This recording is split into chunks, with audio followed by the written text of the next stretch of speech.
ఇది ఇలా ఉండగా ఇటలీ పటాలమనబడిన పటాలంలో కొర్నేలి అనే ఒక శతాధిపతి అపోస్తల కార్యములు 10వ అధ్యాయంలో ఉన్నాడు.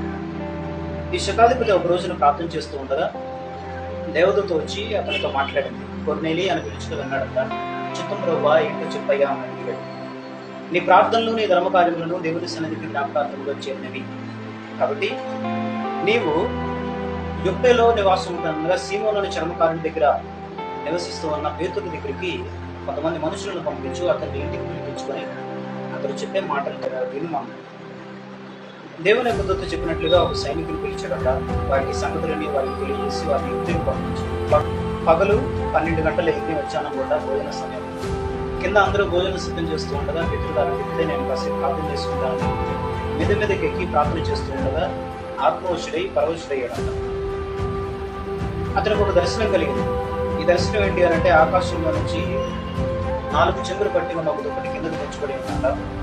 ఆ దుప్పట్లో కాకి పురుగులు, చతుష్పాలు, జంతువులు అన్నీ కూడా ఆకాశ పక్షులు, పురుగులు ఇవన్నీ కూడా ఆ దుప్పట్లో ఉన్నాయంట. అయితే ఒక శబ్దం అతనికి వినపడిందంట. పేతురు, నీవు లేచి వీటిని చంపుకొని తినమని ఒక శబ్దం వినపడింది. పేతురు అన్నాడు, అయ్యా నిశ్చితమైనది నేను ఎప్పుడు ముట్టలేదు కదా. మరలా దుప్పటి పైకెత్తబడిందంట. మరలా అలాగే ముమ్మారు జరిగిందంట. 3 సార్లుగా అలాగే దుప్పటి తెచ్చబడ్డం, 4 చెంగులు పట్టి ఉన్న దుప్పటి. ఆ దుప్పటిలో అవే జంతువులు, కాకి పురుగులు అన్నీ కనపడడం. మరలా ఒక శబ్దం అతనికి వినపడడం, నీవు లేచి వీటిని చంపుకొని తినమని. అలా 3 సార్లు జరిగిన తర్వాత అతనికి మెరుపు వచ్చి ప్రార్థన ముగించేసేసాడు. పేతురు తన కలిగిన దర్శనం ఏంటా అని తనలో తాను ఆలోచించుకుంటూ ఎదురు తోచుకుని ఉండగా కొర్నేలు పంపిన మనుషులు సీమోను ఇంటి వాటిని నిలబడి ఉన్నారు. నీవు లేచి కిందికి దిగి సందేహింపగా వారితో కూడా వెళ్ళమని పరిశుద్ధాత్మ అతనికి తెలియజేసింది. నేను వారిని పంపి ఉన్నాను అతనితో చెప్పగా పేతురంట గబగబ దిగొచ్చాడు. ఇదిగో మీరు వెతుకువాడు నేను దేని వెతుకు వచ్చారు అంటే వారందరూ కూడా అందుకువారు, అయా కొర్నేలు గురించి కొర్నేలు పంపిన ముగ్గురు మనుషులు కూడా కొర్నేలు గురించి సాక్ష్యం ఇస్తున్నారు. ఏమనంటే నీతిమంతుడును అలాగే దేవునికి భయపడేవాడును యూదు జనులందరి వలన మంచి పేరు పొందిన వాడునైన శతాధిపతి కొర్నేలు ఒక మనుషుడు ఉన్నాడయా. అతడు నిన్ను తన ఇంటికి పిలువనంపించి నీవు చెప్పు మాటలు వినవల్లని పరిశుద్ధ దూత ద్వారా అతనికి బోధింపబడింది. అందుకే మేము వచ్చాము మిమ్మల్ని తీసుకువెళ్ళటానికని. అపోస్తలుల కార్యములు 10వ అధ్యాయం 22వ వచనంలో వారి మాటలు తెలియజేసిన తర్వాత మరునాడు అతను లేచి ఆ వచ్చిన ముగ్గురు మనుషులతో పాటు పేతురు గారు ఇంటికి వెళ్ళాడు. వచ్చిన ముగ్గురు మనుషులు పేతురుని వెంటబెట్టుకుని ఉంటారు. పేతురుతో పాటు యొప్పేలో ప్రభువునందు విశ్వాసం ఉంచిన వారు, పేతురుని అనుసరించి వారు కొంతమంది సహోదరులు కూడా ఆయనతో పాటు తీసుకుని వెళ్ళారు. తీసుకుని వెళ్ళిన తర్వాత మరునాడు వారు కైసరేలో ప్రవేశించారంటే అప్పుడు కొర్నేలి వారిని తన బంధువులను, ముఖ్య స్నేహితులను అందరినీ కూడా తన ఇంట్లో సమకూర్చుకొని పేతురు గారి యొక్క రాక కోసం ఎదురు చూసి అయితే పేతురు లోపలికి రాగానే కొర్నేలి అతను ఎదుర్కొని సాగిలు పడ్డాడంట, నమస్కారం చేశాడంట. అందుకు పేతురు, నీవు లేచి నిలువు, నేను కూడా మనిషినయ్యా, నాకు సాగిపడదు. మనందరము దేవునికి సాగిలు పడవలసింది అని పేతురు మాట్లాడి అతన్ని లేవనెత్తి అతనితో మాట్లాడుతూ లోపలికి వచ్చాడంట. అనేకులు కూడి ఉండడం చూశాడంట. పేతురు గారు చూసినప్పుడు అన్ని జాతి వారితో సహవాసు చేయటైనను వాటి వారిని ముట్టుకునేటైనను యూదునికి ధర్మము కాదని మీకు తెలియదు. అయితే ఏ మనుషులు నిషేధింపదగిన వాడిని ఏను అభ్యంతరుడని ఏమో చెప్పకూడదని దేవుడు నాకు చూపించున్నట్టు పేతురు గారికి కలిగిన దర్శనం అంతటిని కూడా గుర్తు చేసుకుంటూ మాట్లాడాడు. అయితే పేతురు ముందు అడుగుతున్నాడు, నేను ఇదిగో నాకు ఇలాగూ దర్శనం కనపడింది కాబట్టి నన్ను పిలిచినప్పుడు అడ్డమేమి చెప్పక నేను వచ్చాను. ఎందు నిమిత్తం నన్ను పిలువనంపితులు దాని గురించి అడుగుదాం అనుకుంటున్నాను అనగానే కొర్నేలికి కనుక తనకు కలిగిన ఆ దర్శనం తెలియజేశాడు. అయ్యా నేను ప్రార్థన చేసుకుంటున్నాను. ప్రార్థన చేసుకుంటూ ఉండగా కొర్నేలి, నీ ప్రార్థనలను అలాగే నీ ధర్మ కార్యములను దేవుని సన్నిధికి జ్ఞాపకార్థముగా చేరిని అని దేవుని దూత నాతో మాట్లాడింది.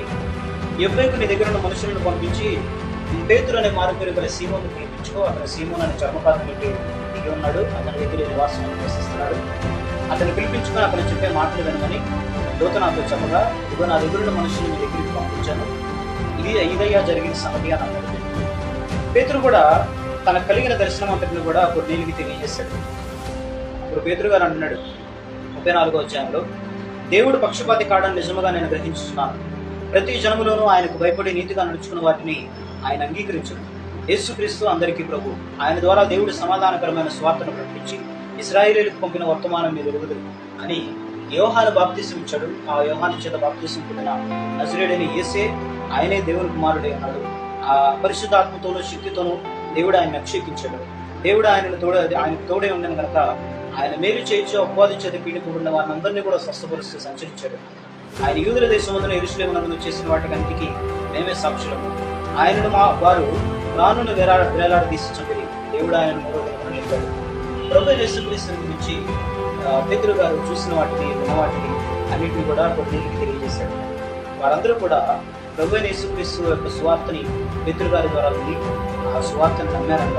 నమ్మి దేవుడు ఆయనను 3వ దినమున లేపాడు. ప్రజలందరికీ కాక దేవుని చేత ముందుగా ఏర్పరచుకున్న సాక్షులకి అనగా ఆయన మృతుల్లో నుండి లేచిన తర్వాత ఆయనతో కూడా అనుమానంలో పుచ్చుకున్న మాకే ఆయన ప్రత్యక్షముగా కనపడుతుందని అనుగ్రహించాడు. తిరిగి లేచిన ఆయన మేము చూసి ఆయన యందు విశ్వాసం నుంచి వాడు ఆయన నామం మూలంగా పాపక్షమాపణ పొందునని ప్రవక్తలందరూ ఆయన గురించి సాక్ష్యం ఇచ్చున్నారని ప్రవక్తల్లో చెప్పిన లేఖనములన్నింటినీ కూడా కొన్నేళ్ళకి తెలియజేశారన్న. పేతురు ఇంకా మాటలు చెప్తూ ఉండగా ఆయన మాటలు వింటున్న వారందరి మీదకి పరిశుద్ధాత్మ దిగడం చూశాడన్న. పరిశుద్ధాత్మ దిగడం చూసి పేతురు గారు ఆశ్చర్యపోయాడు. ఏంటి వీరందరూ అన్యులు కదా, అన్ని జాతి వారి మీద సైతం బాప్తిసం లేకపోయినా పరిశుద్ధాత్మ వీరి మీదకి దిగిందంటే ఇది చాలా గొప్ప విషయం అని చెప్పేసి ఆశ్చర్యపోయాడన్న. ఆశ్చర్యపోయి ఆయనను మీకు బాప్తిసం ఇవ్వకుండా ఎవడైనా సరే నీళ్ళకి ఆటంకం కలుగు చేయగలరా అని చెప్పి వారందరూ కూడా మీరు ప్రభువైన యేసుక్రీస్తు నామమున బాప్తిసం పొందవాలని వారికి ఆజ్ఞాపించాడన్న. వారితో పాటు కొద్ది దినములు వారితో ఉండమని కొర్నేలి అతని ముఖ్య స్నేహితులు, బంధువులందరూ కూడా పేతురుని బలవంతం చేశారు.